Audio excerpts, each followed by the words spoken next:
ขอเจริญพรสาธุชนทั่วไทยเข้ามาทำบุญร่วมทอดผ้าป่าเชิญมาที่วัดเนื้อพันอ้น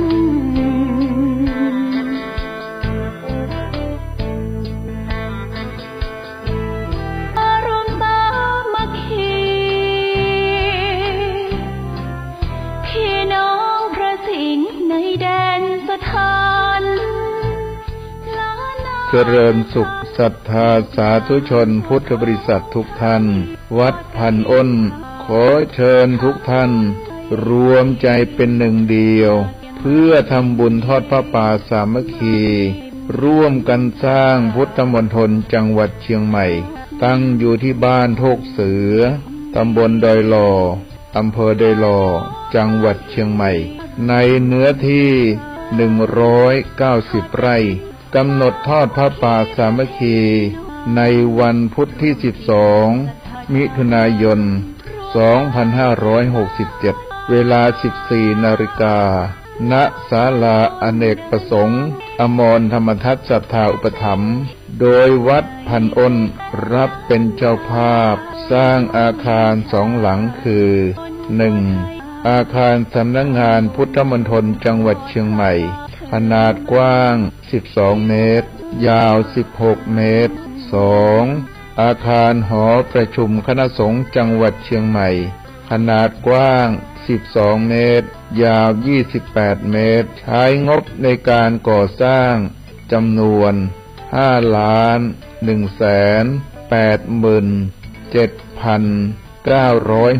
5,187,969 บาทกำหนดสร้างให้แล้วเสร็จในวันที่6 กันยายน 2567 นี้จึงเจริญพร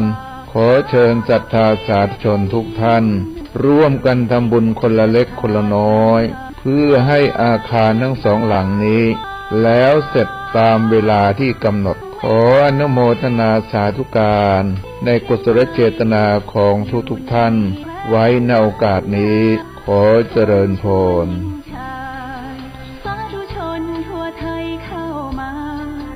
ทำบุญร่วมทอดผ้าป่า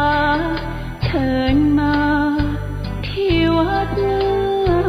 อพันอ้น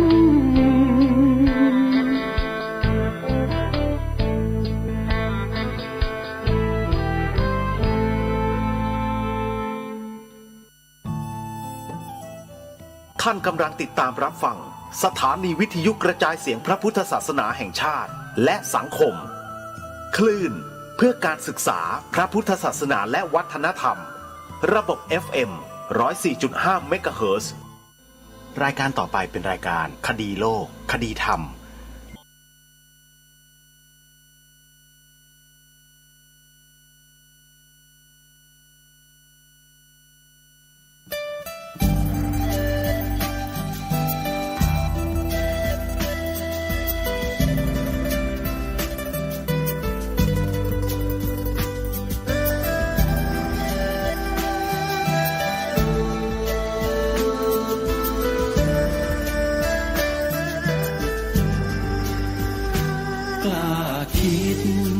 ต้องกล้า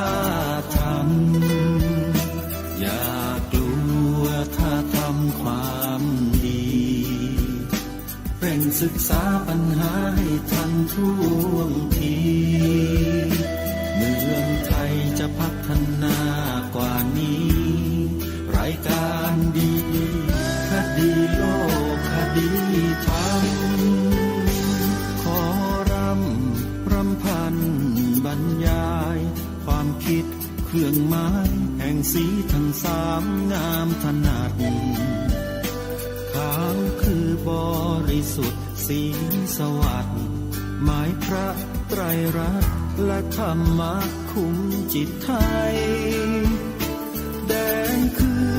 โลหิตเราใสซึ่งยอมสละได้เพื่อรักษาชาติศาสนาน้ำเงินคือสีโสภาอันจอมประชาพระโปรดเป็นของส่วนองค์ เป็นไตรรงค์จึงเป็นสีธงที่รักแห่งเราชาวไทยทหารอวตารนำไป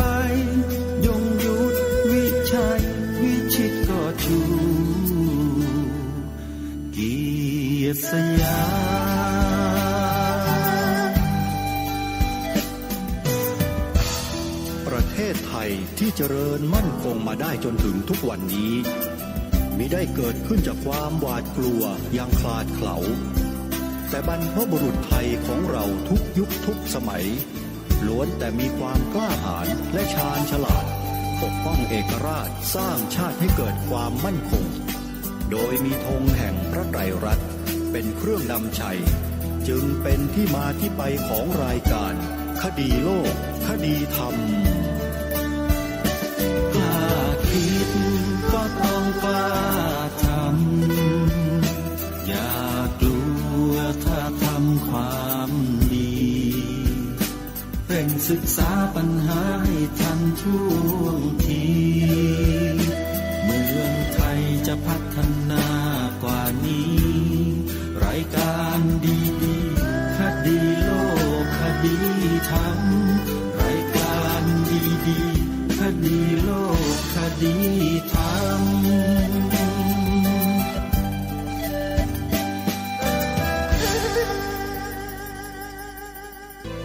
คดีโลกคดีธรรมกำลังนำเสนอเนื้อหาสาระในบทพระราชนิพนธ์เทศนาเสือป่าต่อท่านผู้ฟังทั้งหลายเพื่อให้ทุกท่านนั้นได้รับความรู้ความเข้าใจในเรื่องของศาสนาให้ถูกต้องพระราชประสงค์ขององค์พระบาทสมเด็จพระมงกุฎเกล้าเจ้าอยู่หัวรัชกาลที่ 6ทรงมีพระราชประสงค์สำคัญประการหนึ่งที่เราไม่อาจสามารถที่จะปฏิเสธได้ก็คือเรื่องของการความจำเป็นที่จะต้องมีศาสนาที่จะต้องนับถือศาสนาพระองค์จึงทรงเสียสละพระราชกรณียกิจส่วนพระองค์ต่างๆเพื่อทรงมาแสดงเทศนาให้กับเหล่าเสือป่าทั้งหลายที่สมัครเข้ามาเป็นเสือป่าร่วมกิจกรรมกับพระองค์ท่านเสือป่าก็คือชาวบ้านธรรมดาอย่างพวกเราท่านทั้งหลายนี่แหละพระองค์ทรงต้องการให้พลเรือนหรือว่าประชาชนเข้ามาศึกษาเรียนรู้ในวิธีการหลักการในการรบหรือศึกษาวิชาทหารนั่นเองเพื่ออะไรเพื่อใช้ไว้เป็นกองกำลังสำรองเมื่อคราวเกิดศึกสงครามหรือเกิดปัญหาใหญ่โตในบ้านในเมืองเสือป่าเหล่านี้หรือว่าอาสาสมัครเหล่านี้ก็จะได้ร่วมด้วยช่วยกันปกป้องภัยทั้งหลายทั้งปวงด้วยกันนี่คือวัตถุประสงค์หลักและที่สำคัญอีกประการหนึ่งก็คือพระองค์ทรงย้ำแล้วย้ำอีกว่าไม่มีศาสนาใดๆในโลกจะดีเท่ากับพระพุทธศาสนาของเราแล้วพระองค์ทรงยืนยันชัดว่าพระองค์มิได้ทรงลำเอียงแต่พระองค์ได้ทรงศึกษาพิจารณาถึงหลักคำสอนในศาสนาต่างๆมาหมดแล้วทรงตรัสแสดงเทศนาเสือป่าไว้ให้แก่พวกเราได้ศึกษาจากพระองค์ท่านโดยตรงเพราะฉะนั้นเทศนาเสือป่าที่ได้อัญเชิญมาอ่านให้ท่านทั้งหลายได้ฟังกันอยู่ทุกวันในช่วงนี้เนี่ยเหมือนกับว่าพระองค์ได้ทรงตรัสเทศนาให้เราฟังกันสดเพราะทุกถ้อยคำทุกตัวอักษรที่อยู่ในหนังสือบทพระราชนิพนธ์เทศนาเสือป่านี้เป็นน้ำพระราชฤทัยที่พระองค์ทรงกลั่นกรองออกมาจากก้นพระราชฤทัยจริงๆเหมือนกับเราได้รับฟังพระเทศนาจากพระโอษฐ์ของพระองค์ท่านโดยตรงเพราะฉะนั้นท่านสาธุชนทั้งหลายเราจงร่วมแรงร่วมใจกันเผยแพร่สิ่งนี้ใ ให้กับเด็กเยาวชนลูกหลานของเรากันให้ทั่วถึงอย่าชะล่าใจคิดว่าไม่จำเป็นอันขาดสถานการณ์ที่เกิดขึ้นในยุคสมัยของพระองค์ท่านนั้นมันกำลังจะกลับมาและสิ่งที่จะสามารถทำให้ประเทศไทยของเราปลอดภัยได้ก็คือบทพระราชนิพนธ์เทศนาเสือป่าเล่มนี้เท่านั้นถ้าคนไทยเราไม่รู้ไม่เข้าใจก็รังแต่จะทำให้พวกเรานั้นประสบแต่ปัญหาอย่างต่อเนื่องและยาวนานที่สุดจึงขอฝากทุกท่านว่าให้มีความตั้งใจฟังแล้วถ้าหากใครฟังไม่ทันที่ผ่านมาหรือจะฟังซ้ำย้อนกลับไปฟังก็สามารถฟังได้โดยการเข้าไปที่เว็บไซต์ของสภาพุทธบริษัทภาคประชาสังคมจิตอาสาจะมีเนื้อหาสาระของรายการคดีโลกคดีธรรมได้ถูกบันทึกไว้ในเว็บไซต์ดังกล่าวท่านสามารถไปเปิดย้อนกลับไปฟังในแต่ละเดือนที่ผ่านมาได้จะเป็นประโยชน์อย่างมากเพื่อไม่ให้เป็นการเสียเวลาวันนี้จะได้อัญเชิญบทพระราชนิพนธ์เทศนาเสือป่าในกันที่8มาอ่านให้ท่านทั้งหลายได้สดับปรับฟังกันอย่างตั้งอกตั้งใจเพื่อได้ประโยชน์ร่วมกันต่อไปกันที่8ในวันนี้มีชื่อเรื่องว่าประวัติการแห่งพระพุทธศาสนาทรงแสดงณวันที่16สิงหาคมพระพุทธศักราช2457มีความดังต่อไปนี้ว่าบรรดาศาสนาทั้งปวงเมื่อรวมขึ้นแล้วในชั้นต้นก็เป็นลัทธิอันเข้าใจง่ายไม่มียากเย็นปานใดผู้ที่เป็นศาสดาเองจะเป็นพระพุทธเจ้าของเราก็ดีหรือจะเป็นพระเยซูก็ดีใครๆก็ดีความตั้งใจในการสั่งสอนย่อมจะต้องมีเหมือนกันคืออยากจะให้ผู้ฟังนั้นเข้าใจง่ายเพราะฉะนั้นถ้อยคำอันใดที่จะใช้เลือกใช้ที่เป็นภาษาอันพูดกันอยู่โดยมากในสมัยนั้นทั้งสำนวนและโวหารคงใช้อย่างที่ใช้อยู่ในสมัยนั้นครั้นต่อมาเมื่อท่านผู้เป็นศาสดาล่วงลับไปแล้วจึงเกิดมีพวกสาวกซึ่งต่างคนต่างแสดงโดยโวหารอัตโนมัติคือความเข้าใจของตัวเองครั้นท่านสาวกองค์หนึ่งแสดงธรรมไปอย่างหนึ่งท่านอีกองค์หนึ่งแสดงไม่เหมือนกันเช่นนี้ย่อมเกิดเป็นข้อทุ่มเถียงกันขึ้นได้โดยไม่มีใครยอมใครเพราะเป็นสาวกด้วยกันจึงบังเกิดความจำเป็นที่นานๆจะต้องมีประชุมบรรดาสาวกหรือพระสงฆ์ซึ่งมีหน้าที่สอนศาสนาพูดจาหารือกันให้พระบาลีซึ่งแต่งขึ้นเมื่อครั้งสังคายนาที่หนึ่งนั้นต่อมาภาษาดำเนินไปภาษาที่คนพูดกันก็ไม่ตรงกับภาษาที่ใช้ในสมัยกาลโน้นเสียแล้วเพราะฉะนั้นก็เกิดมีผู้แปลภาษาเก่านั้นต่างๆกันขึ้นเองคือที่เรียกว่าพระอัฏฐกถาจารย์พระอัฏฐกถาจารย์ย่อมแปลตามความเห็นของตัวเองอธิบายตามที่ตนคิดเห็นว่าจะเป็นอย่างไรและมีอัฏฐกถาจารย์มากขึ้นทุกทีมีการแข่งแย่งวิวาทกันอยู่ในหมู่ผู้แปลแตกต่างกันได้อยู่มากเช่นเมื่อสังคายนาครั้งหนึ่งพระภิกษุถึงแก่แตกกันเป็น2 คณะคณะหนึ่งซึ่งเป็นคณะกลางได้เชื่อถือตามอย่างที่เราทั้งหลายเชื่อกันอยู่เดี๋ยวนี้พระภิกขุปาติโมกข์คงอ่านเหมือนกันกับของเราแต่มีพระขึ้นอีกจำพวกหนึ่งซึ่งเรียกว่าวัชชีบุตร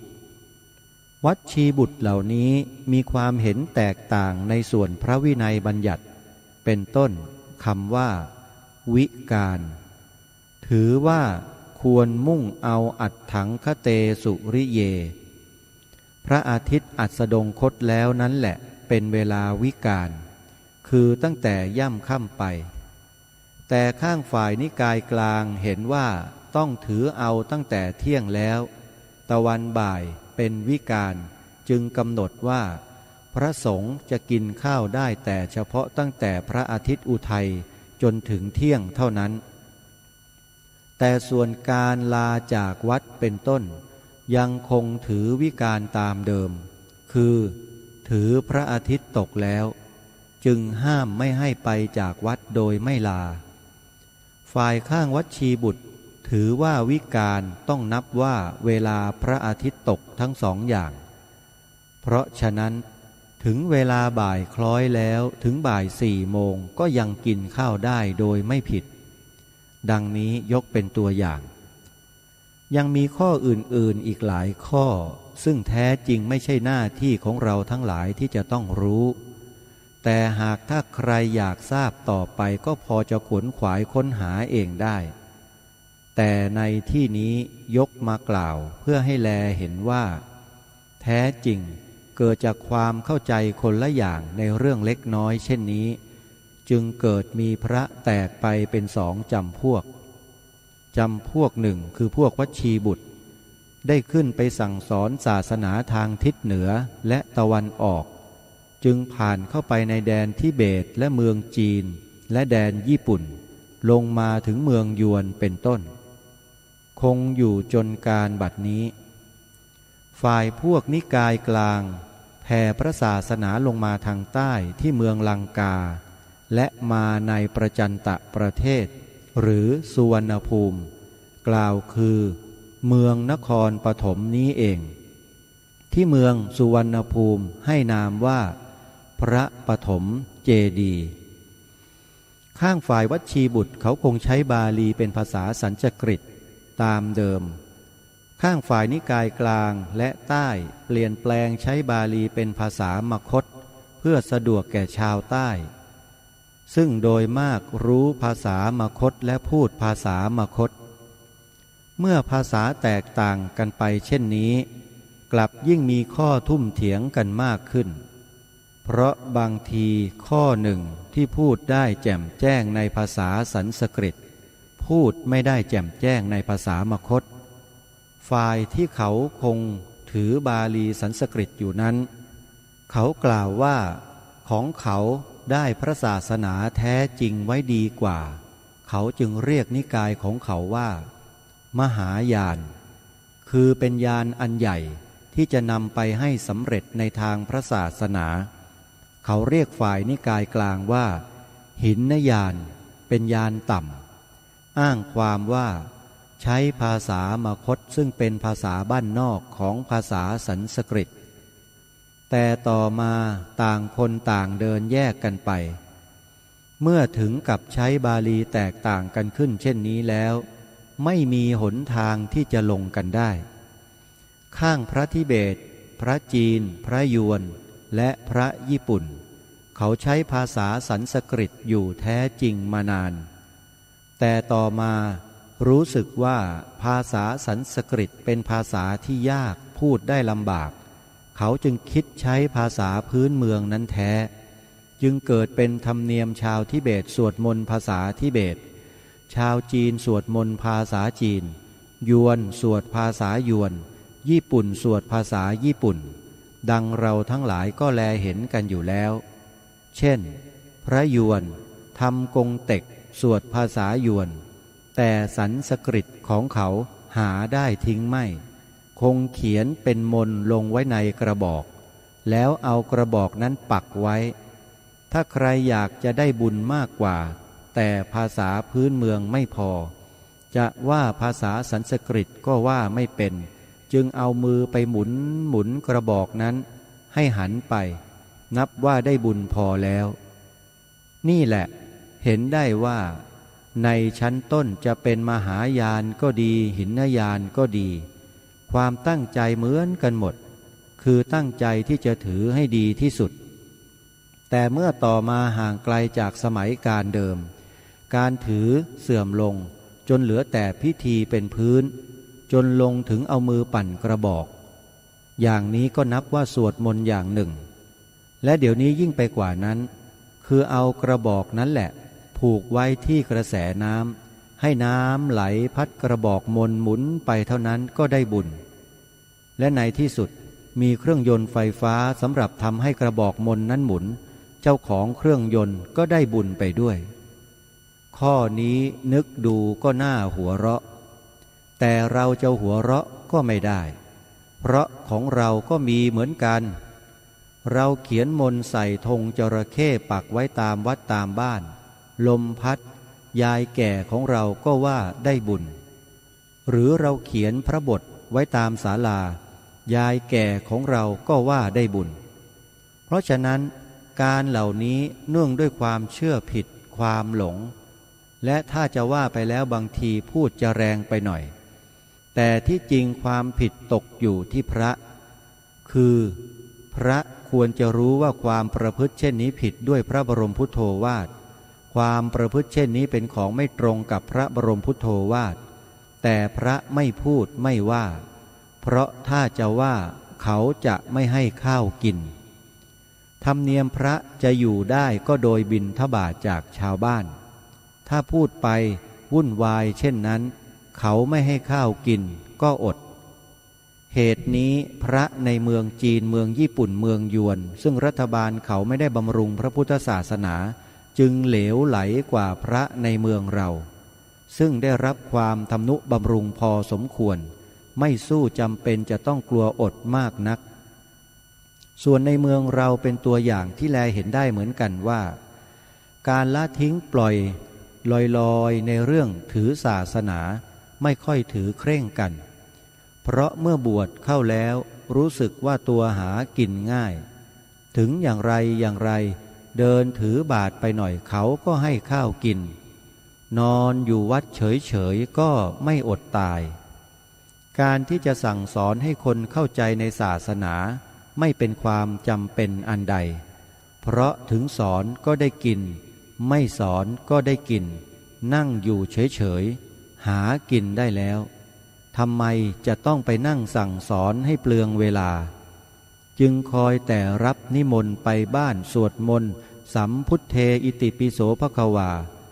ซึ่งตัวพระที่สวดเองก็ไม่เข้าใจ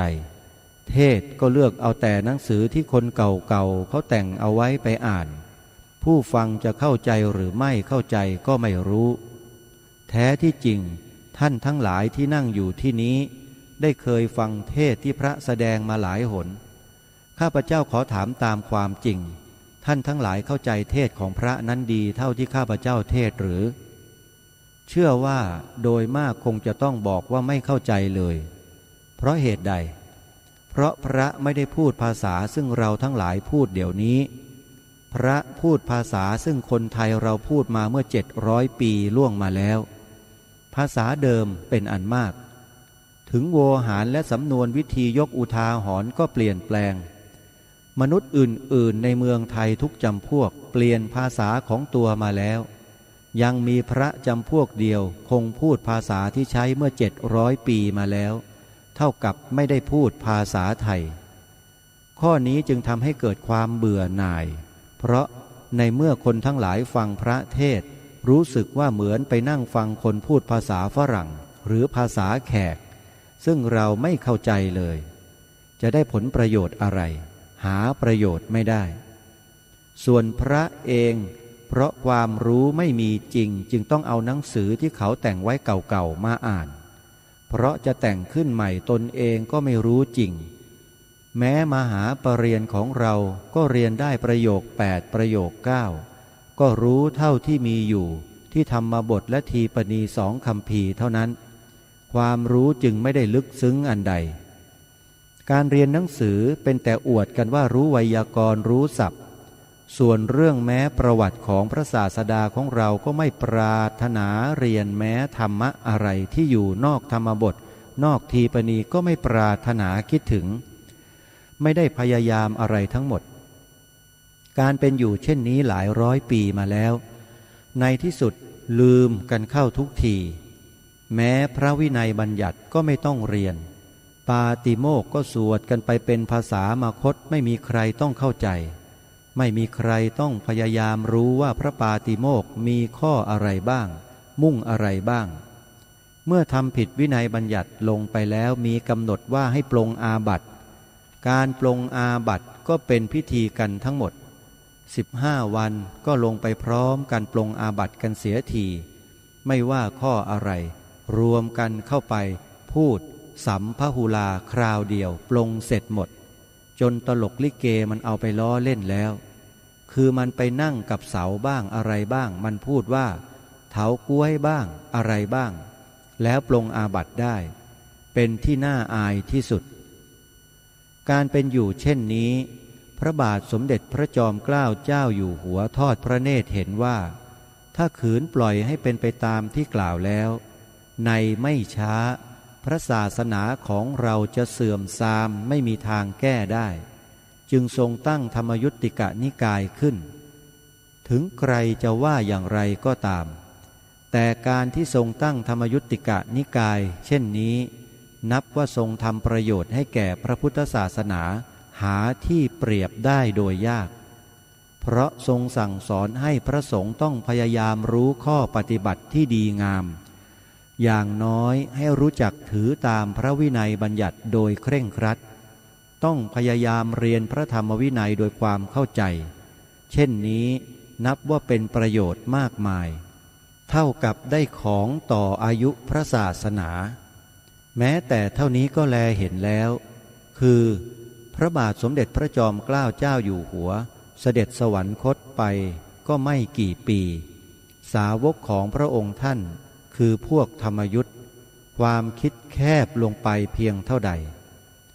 ในเวลานี้แคบลงมาจนแลเห็นว่าสิ่งใดไม่สำคัญหมดนอกจากห่มแหวกอยู่แล้วเป็นพอถ้าเราห่มแหวกแล้วเราเก๋พอแล้วทางวินัยเราไม่ต้องเรียนเท่านี้เห็นได้ว่าเลวปานใดความที่เป็นไปได้ถึงเพียงนี้เนื่องจากการที่เห็นว่าคนนับถือมาก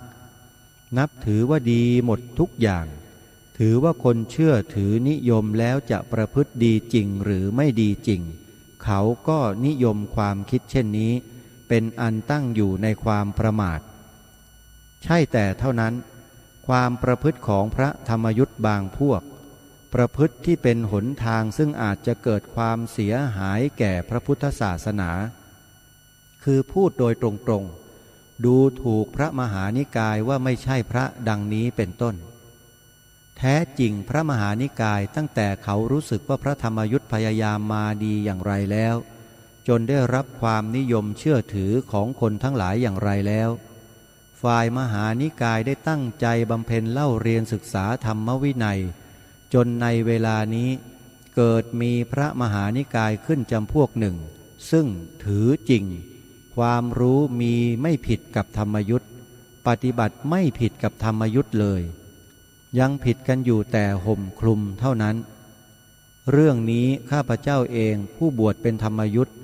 ได้รู้สึกมานานแล้วว่าพระธรรมยุทธ์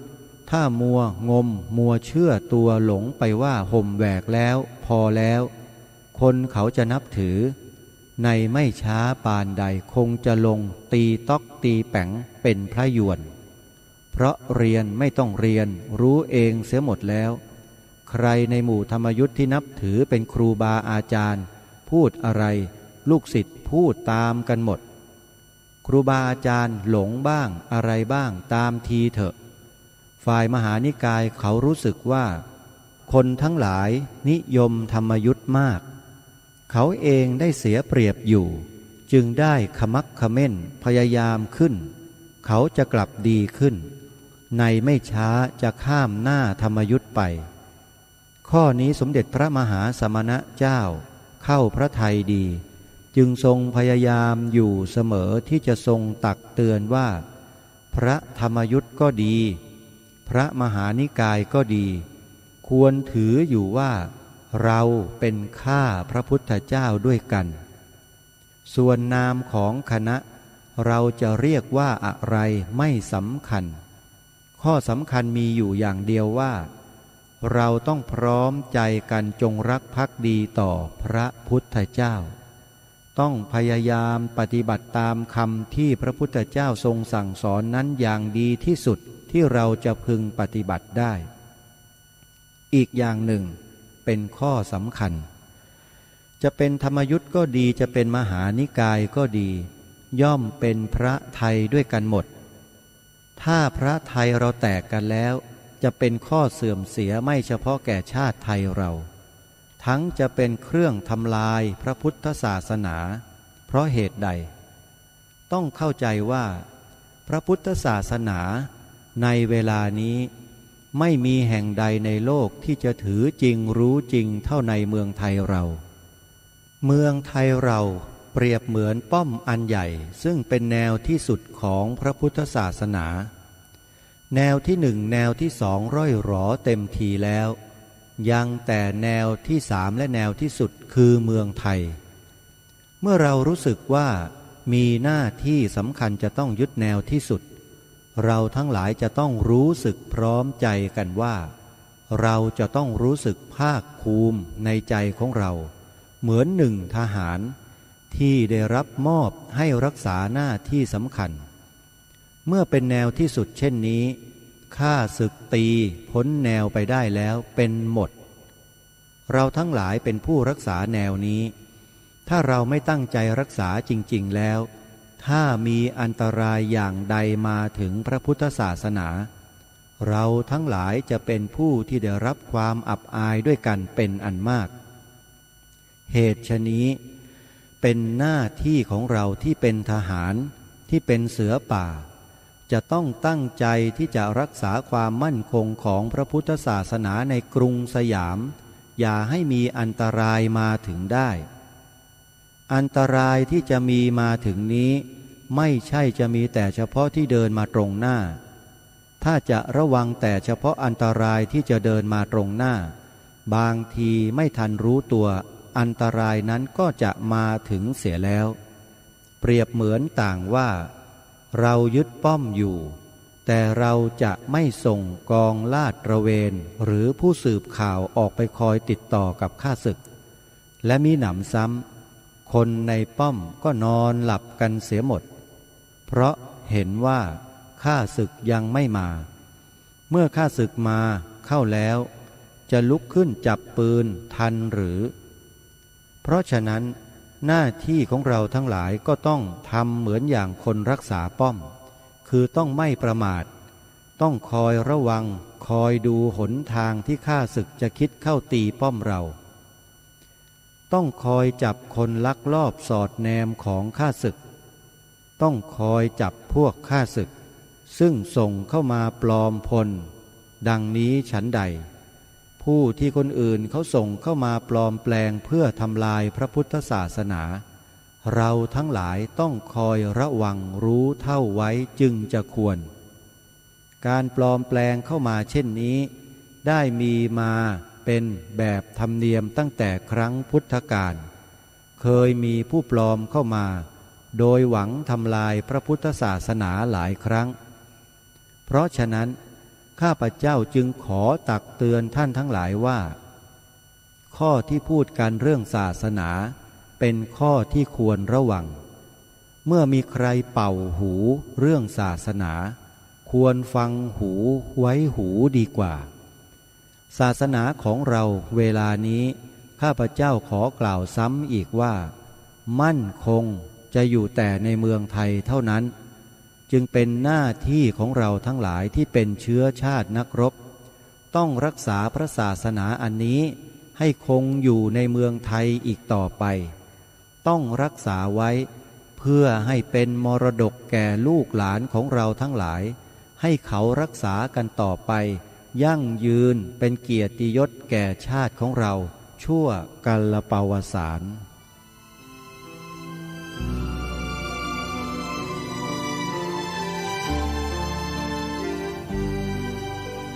ท่านสาธุชนท่านผู้ฟังทุกท่านบทพระราชนิพนธ์เทศนาเสือป่ากันที่8ซึ่งเป็นกันที่สำคัญอีกกันหนึ่งมีชื่อว่า ประวัติการแห่งพระพุทธศาสนา เชื่อว่าท่านสาธุชนท่านผู้ฟังทั้งหลายที่ได้รับฟังบทพระราชนิพนธ์เทศศาสนาเสือป่ากันนี้จบลงแล้วเนี่ยคงจะได้รับความรู้มากมายหลายประการทีเดียวอย่างน้อยๆเราก็รู้แล้วแหละว่าคณะสงฆ์ตั้งแต่ครั้งสมัยพุทธกาลมาจนกระทั่ง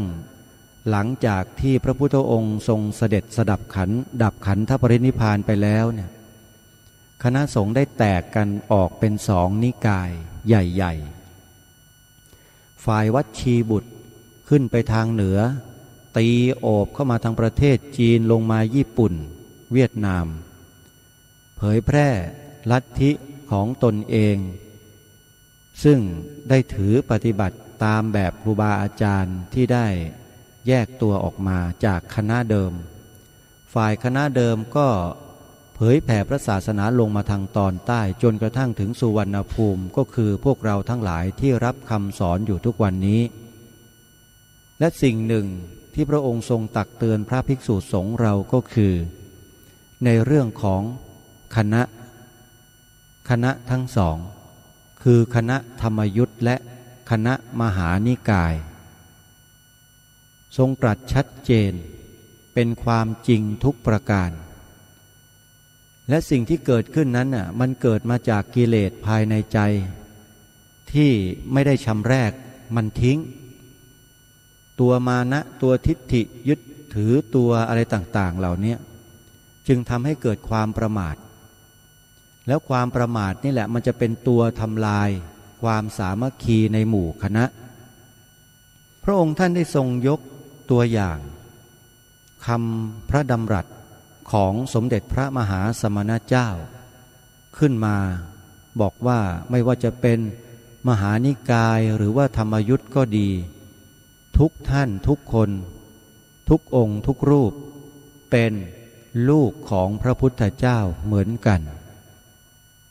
ถ้าหากพระภิกษุสงฆ์เราไม่ว่าจะเป็นฝ่ายธรรมยุทธ์หรือว่าฝ่ายมหานิกายคิดได้เช่นนี้ปัญหาของความแตกแยกทางความคิดความเห็นทางความรังเกียจกันเนี่ยมันจะหมดเพราะฉะนั้นท่านทั้งหลายคิดดูทีว่าเราจะรักษาพระศาสนาของเราไปกันได้เนี่ยมันเกิดขึ้นได้เพราะความแตกแยกกันเช่นนั้นหรือจะเกิดความมั่นคงได้เพราะความสามัคคีความรักซึ่งกันและกันอันนี้ทุกท่านมีสติปัญญาแล้วก็สามารถที่จะตอบกันได้แต่นี่มันอยู่ที่ว่าเราจะทำให้มันเกิดขึ้นไหมความสามัคคีกันเนี่ยตรงนี้ต้องระวังเพราะว่าในช่วงท้ายของบทเทศนาเสือป่าในกันนี้พระองค์ทรงย้ำเตือนพระภิกษุสงฆ์เราอุบาสกอุบาสิกาผู้นับถือพระพุทธศาสนาเราไว้อย่างชัดเจนว่าไม่มีประเทศใดในโลกที่มีความรู้จริงถือจริงเท่าในเมืองไทยของเราที่เกี่ยวกับพระพุทธศาสนาหมายความว่าไม่มีประเทศใดๆในโลกที่จะถือจริงและรู้จริงในเรื่องของพระพุทธศาสนานั้นเท่ากับในเมืองไทยของเราแล้วเมืองไทยเราเปรียบเหมือนป้อมอันใหญ่ซึ่งเป็นแนวที่สุดของพระพุทธศาสนาแนวที่หนึ่งแนวที่สองร่อยหรอเต็มทีแล้วยังแต่แนวที่สามและแนวที่สุดคือเมืองไทยเมื่อเรารู้สึกว่ามีหน้าที่สำคัญจะต้องยึดแนวที่สุดเราทั้งหลายจะต้องรู้สึกพร้อมใจกันว่าเราจะต้องรู้สึกภาคภูมิในใจของเราเหมือนหนึ่งทหารที่ได้รับมอบให้รักษาหน้าที่สำคัญเมื่อเป็นแนวที่สุดเช่นนี้ข้าศึกตีพ้นแนวไปได้แล้วเป็นหมดเราทั้งหลายเป็นผู้รักษาแนวนี้ถ้าเราไม่ตั้งใจรักษาจริงๆแล้วถ้ามีอันตรายอย่างใดมาถึงพระพุทธศาสนาเราทั้งหลายจะเป็นผู้ที่ได้รับความอับอายด้วยกันเป็นอันมากเพราะฉะนั้น เป็นหน้าที่ของเราที่เป็นทหารที่เป็นเสือป่าจะต้องตั้งใจที่จะรักษาความมั่นคงของพระพุทธศาสนาในกรุงสยามอย่าให้มีอันตรายมาถึงได้ผู้ที่เขาส่งเข้ามาปลอมแปลงเพื่อทำลายพระพุทธศาสนาเราทั้งหลายต้องคอยระวังรู้เท่าไว้จึงจะควรจึงเป็นหน้าที่ของเราทั้งหลายที่เป็นเชื้อชาตินักรบต้องรักษาพระศาสนาอันนี้ให้คงอยู่ในเมืองไทยต่อไปต้องรักษาไว้เพื่อให้เป็นมรดกแก่ลูกหลานของเราทั้งหลายให้เขารักษากันต่อไปยั่งยืนเป็นเกียรติยศแก่ชาติของเราชั่วกาลปวสานชั่วกาลปวสานนะท่านผู้ฟังทุกท่านนี่คือสิ่งที่พระองค์ท่านทรงมอบหมายหน้าที่ให้แก่พวกเราชาวพุทธใครที่นับถือพระพุทธศาสนาเมื่อฟังรายการนี้แล้วหรือไม่ได้ฟังก็ตามถือเป็นหน้าที่ของทุกท่านทุกคนหน้าที่ของท่านคือช่วยกันปกปักรักษาความมั่นคงของพระพุทธศาสนานี้เอาไว้อย่าให้ใครมาทำลายได้ไม่ว่าด้วยกรณีหรือกลอุบายใดๆก็แล้วแต่และสิ่งหนึ่งที่สำคัญก็คือต้องฟังคณะสงฆ์ต้องฟังนะฮะแล้วก็อย่ามาทำอะไรกับคณะสงฆ์อย่ามาเบียดเบียนเบียดบังอย่ามาก้าวล่วงอำนาจหน้าที่ของคณะสงฆ์ถ้าหากว่ามีการละเมิดล่วงละเมิดอำนาจหน้าที่ของคณะสงฆ์มีการแทรกแซงอำนาจหน้าที่ของคณะสงฆ์ขึ้นมาเมื่อไหร่นั่นแหละความอ่อนแอข้างหน้ามันจะเกิดขึ้นอันนี้ต้องระวังกันให้ดีตอนนี้เนี่ยเริ่มมีคนที่ปลอมแปลงเข้ามาเพื่อทำลายพระพุทธศาสนาของเราแล้วนะมีแล้วนะนุ่งห่มเหมือนพระเรานี่แหละแล้วก็อ้างตัวเองเป็นพระอยู่ตลอดแต่พฤติกรรมเนี่ยใช่พระหรือไม่อันนี้ท่านสาธุชนทุกท่านคงทราบดีแล้วคงจะรู้กันดีรายการคดีโลกคดีธรรมนั้นได้อัญเชิญบทพระราชนิพนธ์เทศนาเสือป่าในกันที่8มามอบให้กับท่านสาธุชนได้สดับตรับฟังกันอย่างเต็มอิ่มวันนี้เชื่อว่า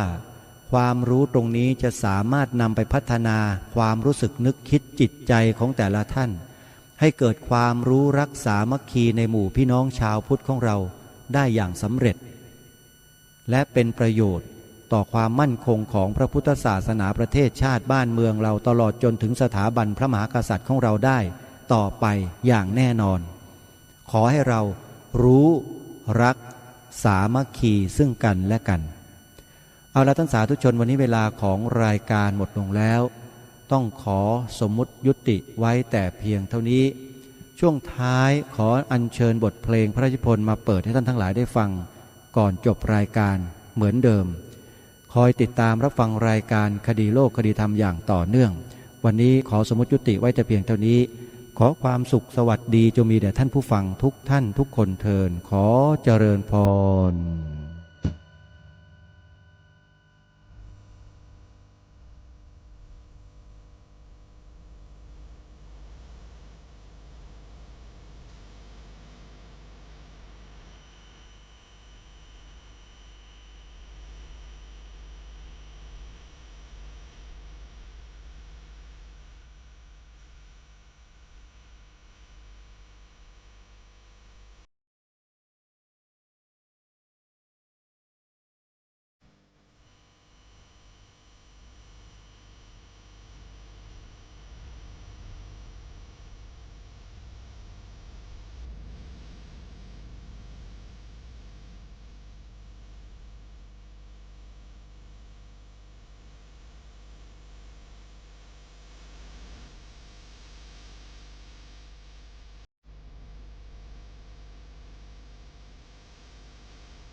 ที่จบไปแล้วนั้นเป็นรายการคดีโลกคดีธรรมดำเนินรายการโดย